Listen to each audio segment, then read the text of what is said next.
Señor defensor, proceda con el examen directo a la perito. Muchas gracias, magistrado. Señora Guajardo, buenos días. Buenos días. ¿Podría indicarle al tribunal cuál es su profesión? Soy psicóloga clínica y forense. ¿Dónde cursó sus estudios universitarios? En la Universidad de los Andes. ¿En qué años cursó sus estudios universitarios? En el periodo de 1999 a 2003. ¿Tiene usted cursos de posgrado o cursos de perfeccionamiento? Sí, tengo un magíster en psicología clínica en la misma Universidad de los Andes. ¿Y cuándo realizó esos cursos o ese posgrado? Del año 2006 al 2009. Perfecto. Señora Guajardo, ¿dónde se ha desempeñado usted en términos laborales?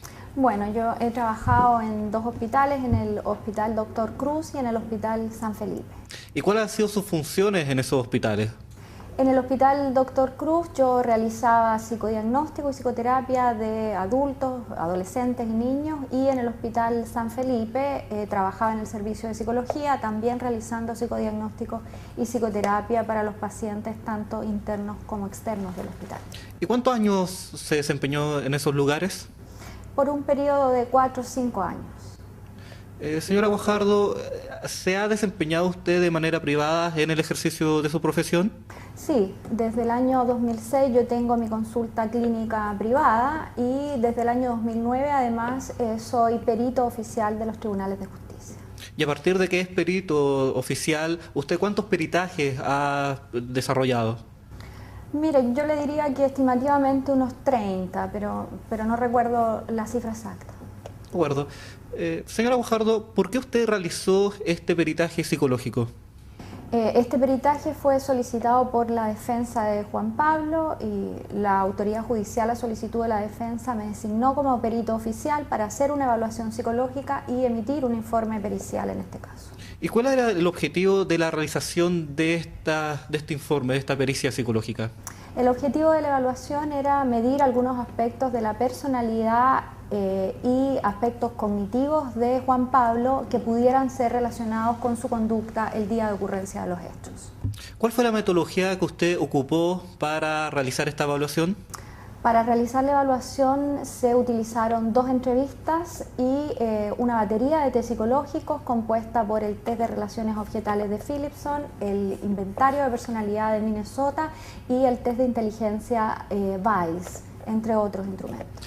¿Y dónde usted realizó estas entrevistas y efectuó las evaluaciones? Las evaluaciones fueron realizadas en la cárcel de máxima seguridad, se realizaron los días 10, 11, 12 y 14 de junio del año 2010 por un periodo de 4 sesiones con una duración total de 12 horas. Señora Guajardo, ¿cuáles fueron las conclusiones de su informe? A partir del procedimiento utilizado, yo pude determinar que existió relación directa entre el consumo de alcohol y la conducta mostrada por Juan Pablo el día de los hechos.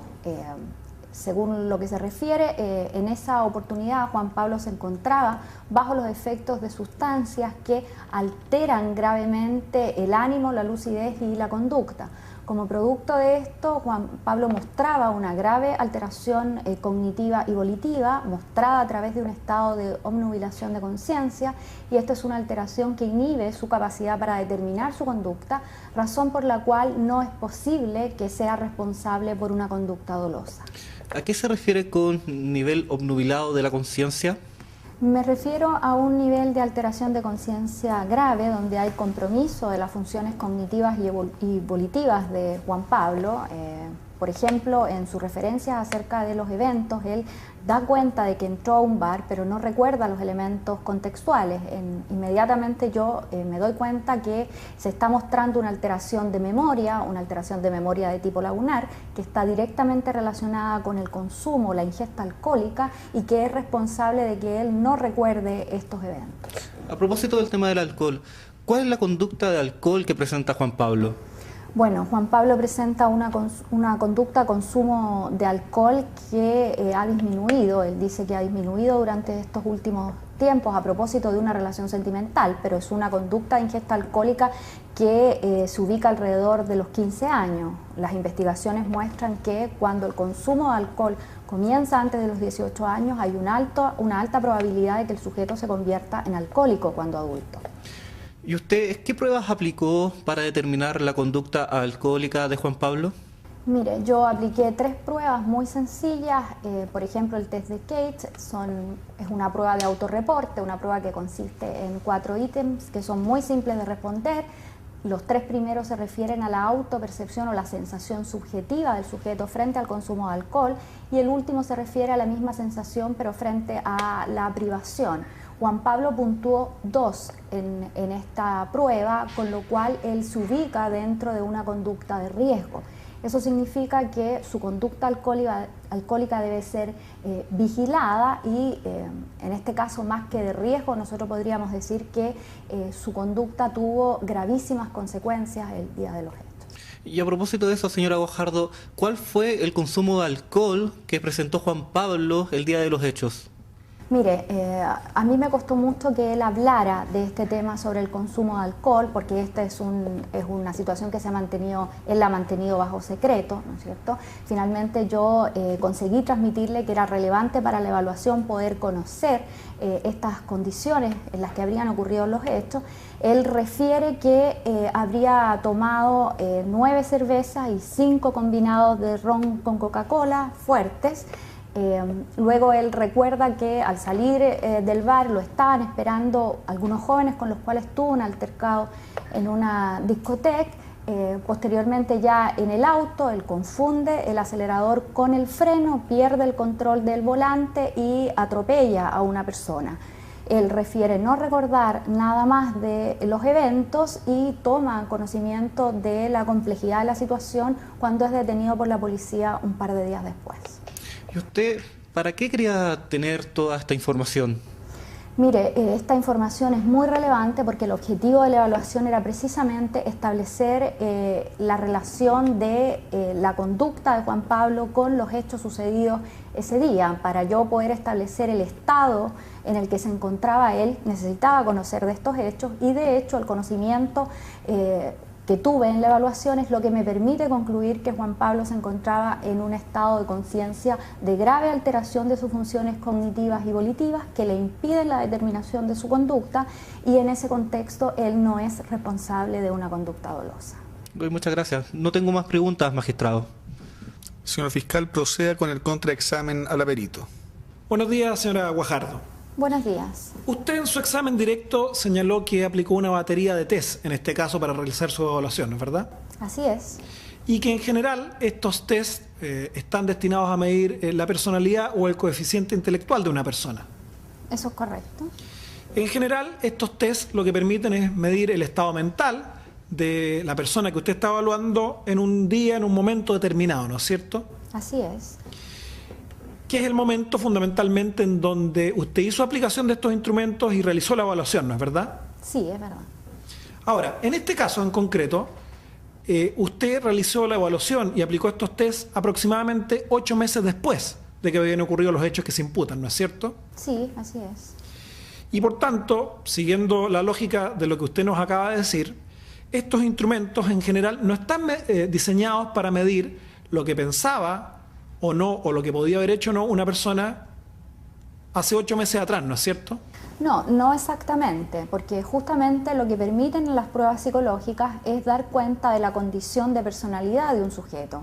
Esta condición tiene características de estabilidad, por tanto, lo que se evalúa en el presente es posible de ser relacionado de manera explicativa con la conducta del sujeto en otros momentos de su vida.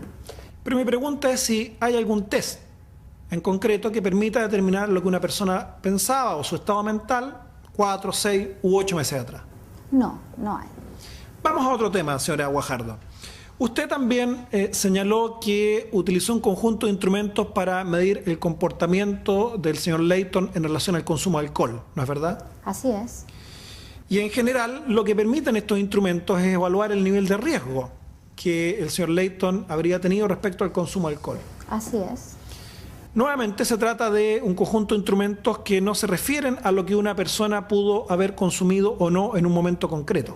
Son instrumentos que permiten evaluar cuál es la disposición del sujeto hacia el consumo. Esa disposición se integra en la personalidad con carácter de estabilidad, por lo cual también es posible explicar desde ahí la conducta general del sujeto. Exacto. Y mi pregunta es si los test permiten determinar cuánto una persona pudo haber consumido en un momento determinado, un día determinado. No, Y de hecho, para poder realizar su peritaje, usted tuvo que recurrir a la carpeta investigativa, ¿no es verdad? así es. La carpeta fue proporcionada por el fiscal de la causa y es revisada de acuerdo a los estándares de este tipo de evaluación. Y en esa carpeta investigativa no existe ninguna alcoholemia que se haya practicado al señor Layton para medir el grado de alcohol que tenía el día en que ocurrieron los hechos, ¿no es verdad? No, no existe. Tampoco existe en esa carpeta ningún examen de sangre que se haya practicado el día que ocurrieron los hechos en donde se midiera el nivel de alcohol que tenía en su sangre, ¿no es verdad? No, no existía tampoco.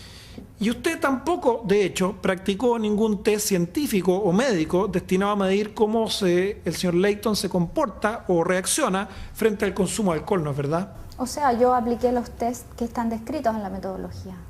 Pero según usted nos dijo, estos test fundamentalmente tienen por objeto evaluar el nivel de riesgo frente al consumo de alcohol, ¿no es cierto? Así es.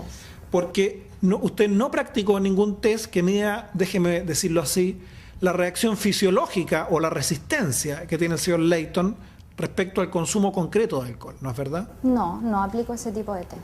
Porque ese tipo de test suponen una formación distinta, ¿no es verdad? Supongo. Usted no es toxicóloga, ¿no es cierto? No, Tampoco es farmacóloga, ¿no es verdad? no, y yo no he dicho que lo sea y en ninguna parte de mi informe aparecen esos elementos. Y yo no afirmo que usted lo sea. Le pregunto si lo es simplemente. Tampoco es química, ¿no es verdad? No, tampoco. Ni tampoco es médico, permítame la redundancia. No, tampoco soy médico. Déjeme ahora ir a la entrevista que usted tuvo con el señor Layton. Usted en esa entrevista, lo sabemos porque ni lo mencionó en el examen directo, ni está mencionado en su informe, usted no sabe, ni él le informó acerca de la cantidad de alimentos que él había ingerido o consumido esa noche, ¿no es verdad? No, no sabía. Ni tampoco sabe o tiene información, por ejemplo, respecto de cuántas veces él fue al baño durante el transcurso de esa noche, ¿no es verdad? No, Ni tampoco sabemos con precisión a qué hora en concreto él comenzó a tomar alcohol esa noche y a qué hora en concreto específica él terminó de tomar alcohol esa noche, ¿no es verdad? no sé. Ni tampoco usted estaría en condiciones de decirnos hoy día cuál era la gradación alcohólica que tenían los distintos líquidos que él consumió esa noche, ¿no es verdad? No, yo solo sé lo que él me refirió respecto de lo que consumió. En consecuencia, su principal fuente de información respecto al consumo de alcohol que tuvo esa noche fue el propio Juan Pablo Layton en la entrevista que usted realizó con él, ¿no es verdad? Por supuesto. Y esta entrevista, usted nos dijo, fue realizada aproximadamente 8 meses después de que ocurrieron los hechos que hoy día se imputan. Así es. Y esto, además, en un contexto en el que usted señaló en su examen directo, el señor Layton, déjeme ver, aquí anoté textual, tenía una alteración grave de la memoria, usted afirmó. Tenía lagunas en su memoria, teniendo, cierto, también una percepción alterada de la realidad, de cómo ocurrieron los hechos, ¿no es verdad? Esas son las conclusiones de mi informe, así es. Y ahí es donde Juan Pablo le dice a usted que él esa noche consumió 9 cervezas y 5 combinados de ron con Coca-Cola. Así es. Déjeme avanzar a otro tema, señora Guajardo. Usted señaló que en sus estudios de pregrado estudió en la Universidad de los Andes y obtuvo la licenciatura de Psicología, ¿no es verdad? Así es. Esta se trata de una licenciatura de carácter general que no asigna especialidad, ¿no es verdad? Sí, así es. Y de hecho usted con posterioridad siguió estudios de posgrado en la misma Universidad de los Andes en donde obtuvo un magíster en Psicología Clínica. Sí, eso es correcto. En consecuencia, sería justo afirmar que su especialidad desde el punto de vista de su formación formal es en Psicología Clínica, ¿no es verdad? Así es.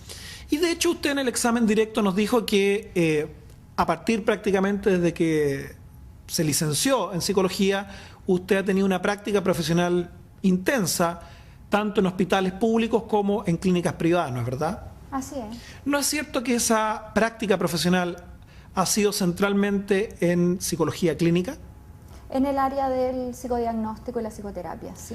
Por tanto, su experiencia profesional más vasta y principal es en psicología clínica. Podría decirse. No más preguntas, señor magistrado.